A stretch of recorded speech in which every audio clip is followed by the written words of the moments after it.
നല്ല ക്വസ്റ്റ്യൻ ആണ്. സീസൺ 2 എന്റെ കൂടെയുള്ള ചില മത്സരാർത്ഥികൾ തന്നെ ഇടയ്ക്ക് ഇന്റർവ്യൂ ഇട്ടു. നമുക്കൊന്നും കിട്ടാത്ത പ്രിവിലേജുകൾ ഇതിൽ കുറെ പേർ കിട്ടിയിരുന്നു. എനിക്ക് തോന്നിയൊരു കാര്യം ഞാൻ പറഞ്ഞില്ലേ, സത്യം പറയുക എന്നുള്ളതാണ് എന്റെ ലക്ഷ്യം. എന്നാലേ എന്റെ വാക്ക് എപ്പോഴും നിലനിൽക്കത്തുള്ളൂ. ഈ സീസൺ 6 എടുത്തു പറഞ്ഞു കഴിഞ്ഞാൽ സീസൺ 2 എന്റെ കഴുത്തിൽ ഒരു കുരിശുണ്ടായിരുന്നു, ഒരു രുദ്രാക്ഷ മാല ഉണ്ടായിരുന്നു. പലരും എന്നെ ഇതെല്ലാം അഴിപ്പിച്ച് വെച്ചിട്ടാണ് അകത്തോട്ട് കയറ്റുന്നത്. പറഞ്ഞു മനസ്സിലായോ? എന്നാൽ സീസൺ 6 നമ്മൾ കണ്ടതാണ് പുറത്തുനിന്ന് ചെല്ലുന്ന പാരന്റ്സിൽ കുറച്ചു പേർ ആഹാരം കൊണ്ടുവന്നോട്ടെ, അത് ഞാൻ തെറ്റ് പറയില്ല. പക്ഷെ പുറത്തുനിന്ന് ചെറിയ പാവകളായാലും എന്നത്ര പൊക്കമുള്ള വലിയ പാവകളായാലും അതുപോലെ വേറെ വസ്തുക്കളുമായിട്ട് കൊണ്ടുവന്ന് അകത്തെ മത്സരാർത്ഥികൾക്ക് കൊടുക്കുമ്പോൾ ഇത് കിട്ടാത്തതും കൊണ്ടുവന്ന് കൊടുക്കാത്ത പാരന്റ്സ് മറ്റ് മത്സരാർത്ഥികളോട് കാണിച്ച ഒരു അനീതിയായിട്ട് എനിക്ക് തോന്നിയിട്ടുണ്ടായിരുന്നു. കൊടുത്ത പാവ എല്ലാവർക്കും കൊടുക്കണം വേണ്ടേ? സീസൺ 2 എല്ലാവർക്കും പാവ കൊടുത്തു, ശരിയല്ലേ? അതാണ് എനിക്ക് കിട്ടിയ ചിന്നു പാവ. ആ പാവ വെച്ച് ഞാൻ കളിച്ചു. അത് ദൈവം തന്ന വിഷയമാണ്, അല്ലെ എന്റെ കഴിവൊന്നുമല്ല.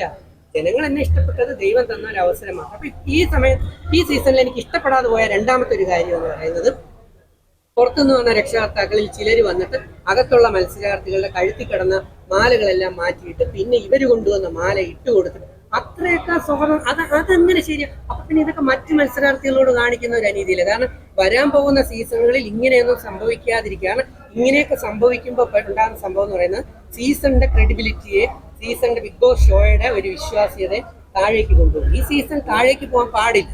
അത് നിങ്ങൾ ആലോചിച്ച് നോക്കും. പുറത്തുനിന്ന് ഒരു രക്ഷകർത്താവ് അല്ലെങ്കിൽ ഒരു ടീം വന്നിട്ട് അവരുടെ ആൾക്കാർക്ക് വേണ്ടി പുറത്തുനിന്ന് പൂജിച്ച മാലകളോ അല്ലെങ്കിൽ ഏതെങ്കിലും തരത്തിലുള്ള സാധനങ്ങളോ ഒരു ബലമുള്ള വസ്തുവോ കൊണ്ടു കൊടുത്തിട്ട് പോകുമ്പോൾ ബാക്കി 12 പേര് 15 പേര് അവിടെ ഉണ്ടാകുമ്പോൾ അവർക്ക് കൊടുക്കാൻ ആരും ഇല്ലാതെ വരുമ്പോഴത്തേക്ക് എന്നെ പോലെയൊക്കെ അനാഥമായി കയറി വന്ന ആൾക്കാർക്ക് സ്വാഭാവികമായിട്ട് വേദനയും വിഷമം ഉണ്ടാവുകയില്ലേ?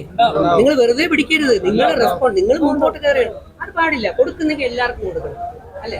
കൊടുക്കുന്നെങ്കിൽ എല്ലാവർക്കും കൊടുക്കണം. കൊടുത്തില്ലെങ്കിൽ ബിഗ് ബോസ് അത് ഡയറക്ടേഴ്സ് എന്ത് ചെയ്യരുത്, അങ്ങനെ പ്രത്യേകിച്ച് താല്പര്യമുള്ളവർക്ക് മാത്രമായിട്ട് ഒരു ബലത്തിന്റെ സാധനവും കെട്ടിപ്പിടിച്ച് കിടക്കാൻ വേണ്ടിയുള്ള വലിയ പാവങ്ങളോ അല്ലെങ്കിൽ ഈ സാധനങ്ങൾ കൊടുക്കരുത്. ഞാൻ ഇന്നലെ കൂടെ നോക്കിയെടുത്ത് മാറ്റിയിട്ടുണ്ടാവുന്നു. യഥാർത്ഥത്തിൽ ബിഗ് ബോസ് അത് അവിടുന്ന് മാറ്റേണ്ടതായിരുന്നു. അതെനിക്ക് ഒരു ന്യായമായിട്ട് നീതിയായിട്ട് എനിക്ക് തോന്നിയില്ല. കാരണം ബൈബിൾ പറയുന്നു, നീതിബോധമുള്ളവനോടൊപ്പം ദൈവം ഉണ്ടാവുന്നു. നമ്മൾ ചെയ്യുമ്പോൾ നീതിബോധത്തോടെ പറയണം.